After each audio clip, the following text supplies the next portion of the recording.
Mohsen Jamali, you watch Afghan News. Afghan President Hamid Karzai urged the Pakistani government on Wednesday to cajole Taliban leadership in Pakistan to join the peace process.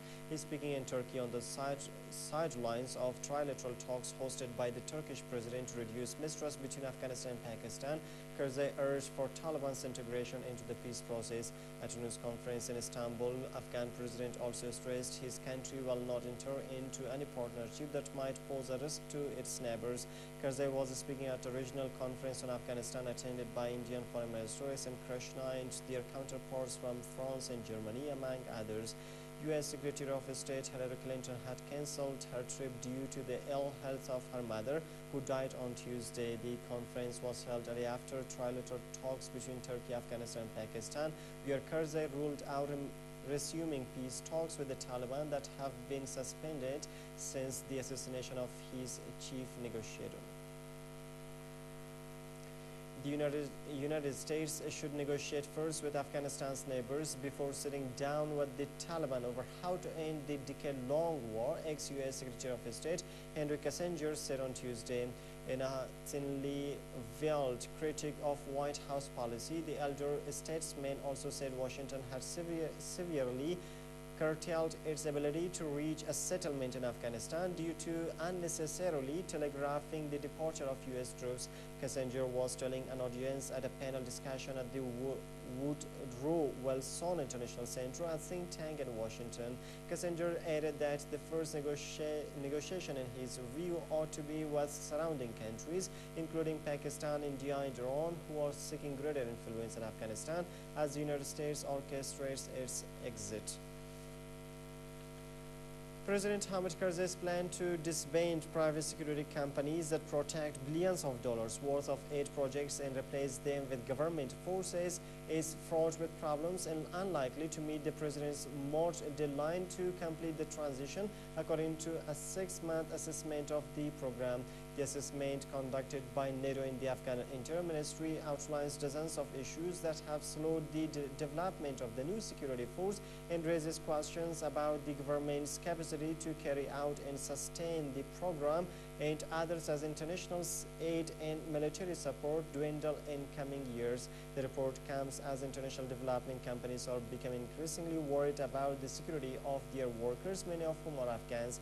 Karzai has said that replacing the private companies with his country's forces is an important step toward Afghan sovereignty.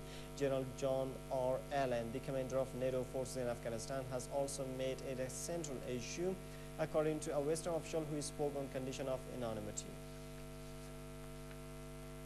The suicide bomber attack in Kabul over the weekend will not deter the U.S. from carrying out its Afghanistan strategy, the Pentagon said on Tuesday. Navy Captain John Kirby, Deputy Assistant Secretary of Defense for Media Operations, told reporters the Taliban believe that by doing it in Kabul, they can have an even greater psychological effect on the Afghan government and Afghan civilians, but the bottom line is that it's not going to change the way the strategy is being executed. A suicide bomber detonated his explosive-laden car next to a military convoy in western Kabul Saturday, killing 13 foreign troops and 4 Afghans, according to International Security Assistance Force and Afghan official statements. The Taliban claimed responsibility for the attack.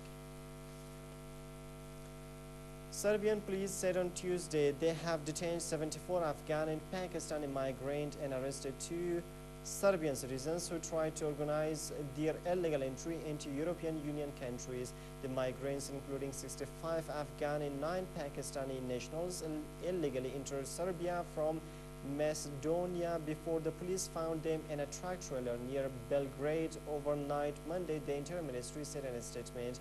The 2 Serbians will appear before a magistrate on preliminary charges of illegal human trafficking, it added.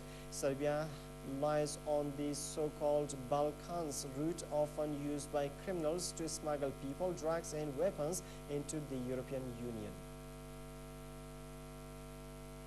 At least 8 were killed when dynamite-carrying trucks exploded in Fukuen City, Guizhou province, according to local authorities in China. Two trucks carrying dynamite exploded at about 11:30 a.m.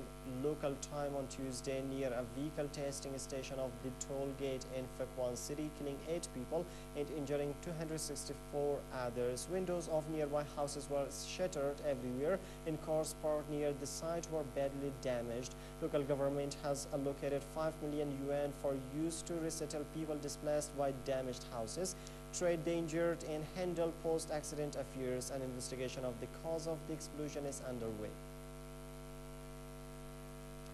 A UK court has ruled that WikiLeaks founder Julian Assange should be extradited to Sweden for questioning over alleged sexual crimes. In a judgment on Wednesday, judges John Thomas and Duncan O'Leary said that Assange, who was in court to hear the verdict, should be sent to Sweden to be questioned over the alleged rape of one woman and the molestation of another in Stockholm last year. Swedish authorities want to quiz the 40-year-old over accusations of rape and sexual assault made by 2 former female volunteers for his WikiLeaks organization.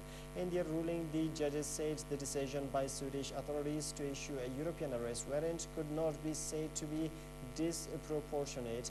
Before the judgment, extradition lawyer Julian Knowles had said Assange would only be able to appeal to Britain's Supreme Court, the country's highest, if his appeal involved an issue of real legal significance as decided by an appeals court. Syria has said it reached a deal with an Arab League committee entrusted with finding a way to end 7 months of unrest and starting a dialogue between President Bashar al-Assad and his opponents. The state media reported the deal without giving details, saying an official announcement of the agreement would be made at the Arab League headquarters in Cairo on Wednesday. But a senior Arab League official said the organization was still awaiting a response from Damascus to proposals for halting the bloodshed, which activists said continued on Tuesday, with 2 civilians shot dead by Assad's forces in homes and 2 soldiers killed by army deserters in an ambush. The UN says more than 3,000 people have been killed in Assad's crackdown on an uprising which erupted in March against his rule, inspired by revolutions which have toppled 3 Arab leaders this year. In another development on Tuesday, Recep Tayyip Erdogan, the Turkish Prime Minister, condemned Syria's crackdown on its opponents, saying Turkey would take steps against the Assad government. Ibrahim Qureshi, the Palestine Liberation Organization ambassador in Geneva, has said that the PLO plans to seek membership in more than a dozen UN organizations, among them the World Health Organization and the International Atomic Energy Agency.